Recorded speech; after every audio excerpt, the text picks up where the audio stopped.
Tanzim Hasan Shakib Bangladesh cricket দলের উদীয়মান তারকা। অনূর্ধ্ব-19 দলের হয়ে বিশ্বকাপ জিতেছেন তিনি। এবার স্বপ্ন বুনেছেন বড়দের হয়ে বিশ্বকাপ এনে দেয়ার।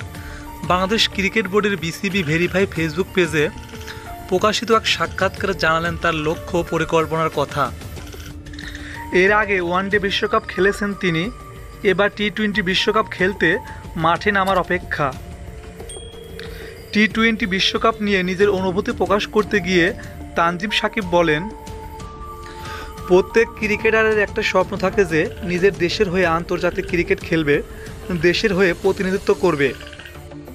টি-20 বিশ্বকাপে স্কোয়াডে আমি আসছি, এটা একটা স্বপ্নের মতো। তানজিম সাকিব আরও বলেন, আমি খুবই আত্মবিশ্বাসী আমার টিম নিয়ে। আমাদের দল মানসিকভাবে অনেক শক্তিশালী আছে, যে কোনো দলকে হারানোর ক্ষমতা রাখে। আসন্ন টি-20 বিশ্বকাপে আমাদের সেরাটা দিয়ে চেষ্টা করব টি-20 বিশ্বকাপ জেতার। আর দর্শকদের উদ্দেশ্য করে বলেন, আমাদের জন্য দোয়া রাখবেন, আমরা যেন আসন্ন টি-20 বিশ্বকাপ ঘরে আনতে পারি।